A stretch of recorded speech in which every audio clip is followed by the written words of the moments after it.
Assalamualaikum warahmatullahi wabarakatuh. Halo teman-teman semuanya, dan juga kepada Bu Muji yang terhormat, kami dari kelompok 4 akan menjelaskan tentang teori belajar menurut pendapat Jeremy S. Brunner. Sebelumnya, kami akan memperkenalkan diri sebagai anggota kelompok 4. Assalamualaikum. Perkenalkan, saya Ayu Tri Muzdalifah, NIM 037. Perkenalkan, nama saya Nabilia Faiza, NIM 053.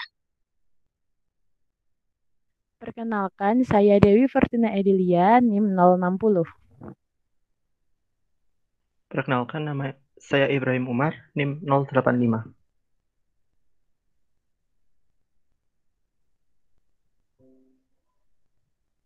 Baik, untuk selanjutnya kami akan memaparkan tentang teori belajar kognitif menurut Jerome S. Brunner.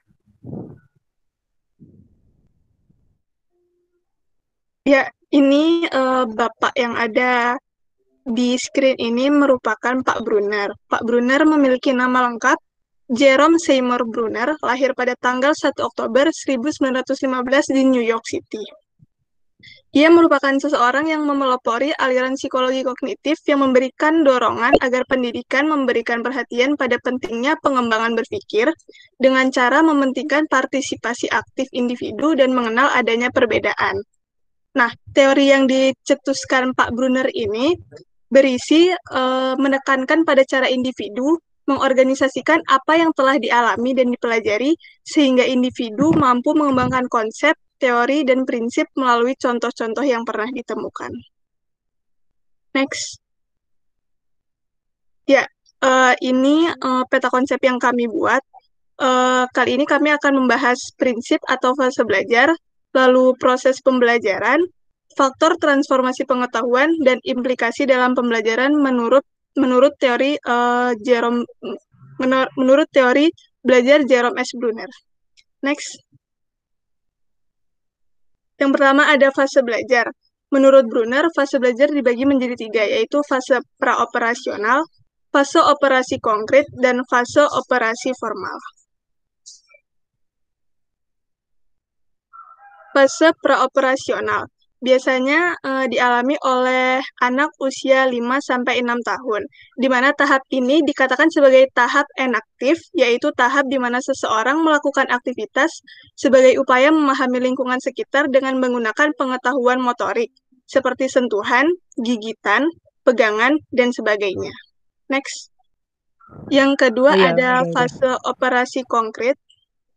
Pada tahap kedua ini, operasi berjalan secara internalized, yaitu individu hanya dapat memecahkan masalah yang sudah pernah dihadapinya secara nyata atau secara langsung dan sebaliknya. Tahap ini juga disebut sebagai tahap ikonik, yaitu seseorang memahami objek atau lingkungan melalui gambar atau visuali verbal, misalnya seperti perumpamaan, gambar, visualisasi dan perbandingan, dan sebagainya. Next. Yang ketiga ada fase operasi formal. Pada tahap ini, anak sudah mampu beroperasi berdasarkan kemungkinan yang mungkin terjadi atau hipotesis, dan tidak lagi dibatasi oleh pengalaman yang pernah dihadapi sebelumnya. Tahap ini dapat disebut sebagai tahap simbolik, yaitu seseorang mampu memiliki ide atau gagasan abstrak yang dipengaruhi oleh kemampuan berbahasa dan logika.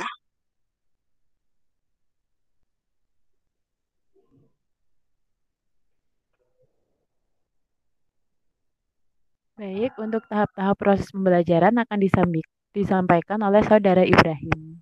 Kepada Saudara Ibrahim, disilahkan. Baik, selanjutnya yaitu tahap-tahap proses pembelajaran. Yang pertama yaitu ada 3. Yang pertama yaitu pemerolehan informasi baru.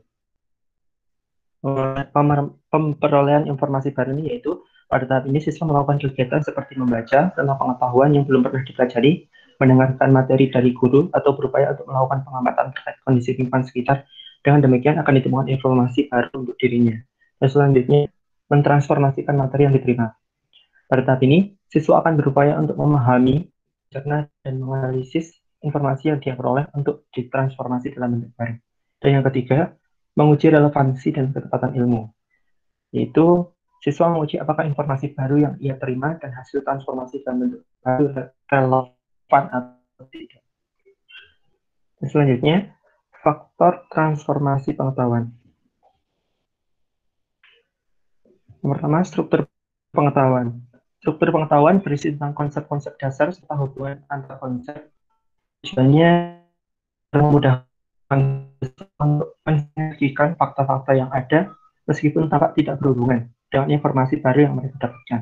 Dan yang kedua, kesiapan belajar. Kesiapan belajar merupakan kematangan psikologi individu terkait dengan keterampilan maupun mental yang menunjang prosesnya dalam melakukan pembelajaran. Yang ketiga, intuisi. Intuisi dalam hal ini berarti teknik-teknik intelektual yang didapat hingga sampai pada formulasi tentatif melalui analisis. Dan yang keempat, masih dorongan yang dapat membangkit hingga kegiatan belajar dapat berjalan dengan baik dan sehat. Motivasi dapat berasal dari dalam diri individu itu sendiri atau dari orang-orang di sekitarnya. Oke, lanjut.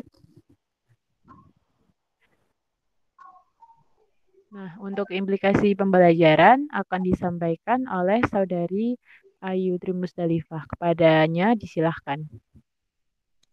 Baik, untuk implikasi pembelajaran ada dua. Implikasi pembelajaran menurut Brunner dibagi menjadi dua. Yang pertama, partisipasi aktif individu dan mengenal perbedaan. Yang kedua, guru sebagai tutor, fasilitator, motivator, dan evaluator. Next.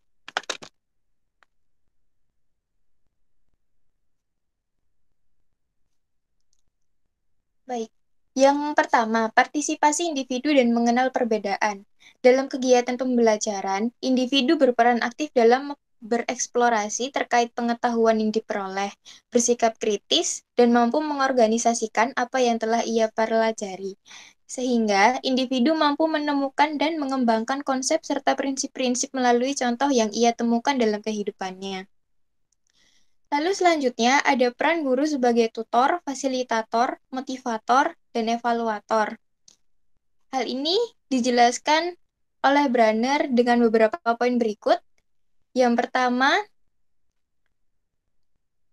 guru merancang pembelajaran sehingga pelajaran terpusat pada masalah yang tepat diselidiki oleh para siswa. Itu poin yang pertama. Lalu yang kedua ada menyajikan materi yang mengajak siswa untuk berpikir dan berargumen.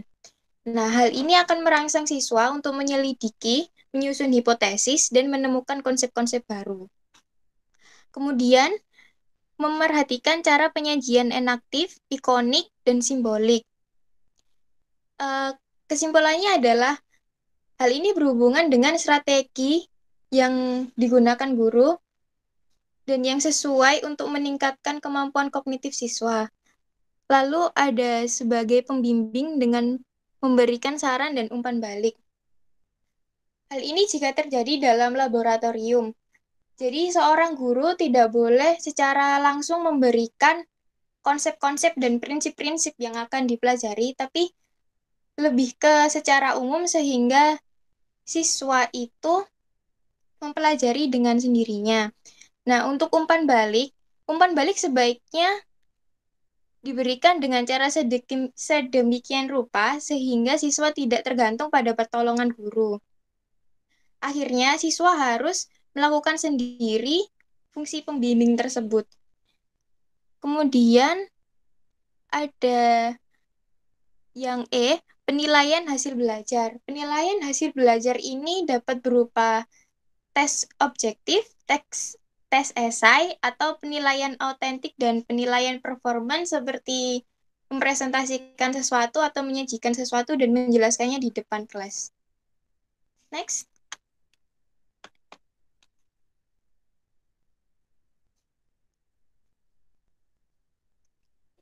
Kesimpulannya, dalam uraian di atas dapat disimpulkan bahwa guru berperan sebagai tutor, fasilitator, motivator, dan evaluator.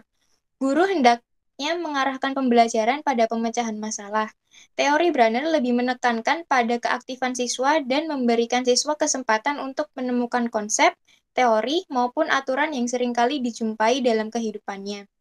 Saat diskusi, guru mengawali dengan merumuskan tujuan, konsep, dan prinsip-prinsip dan kemampuan apa saja yang akan dikembangkan siswa. Dan sebaiknya tersaji dalam bentuk masalah, sehingga siswa diharapkan dapat merumuskan, mengolah, dan memecahkan masalah tersebut.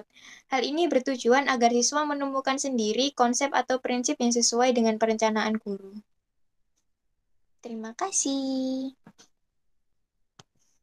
Baik, itu tadi adalah teori belajar menurut Jeremy S. Brenner yang disajikan oleh kelompok kami, yaitu kelompok 4. Semoga dapat bermanfaat dan tugas ini semata-mata dilakukan untuk memenuhi tugas dari mata kuliah teori belajar yang diberikan oleh Ibu Muji. Sekian presentasi dari kami. Mohon maaf apabila banyak sekali kekurangan. Wassalamualaikum warahmatullahi wabarakatuh.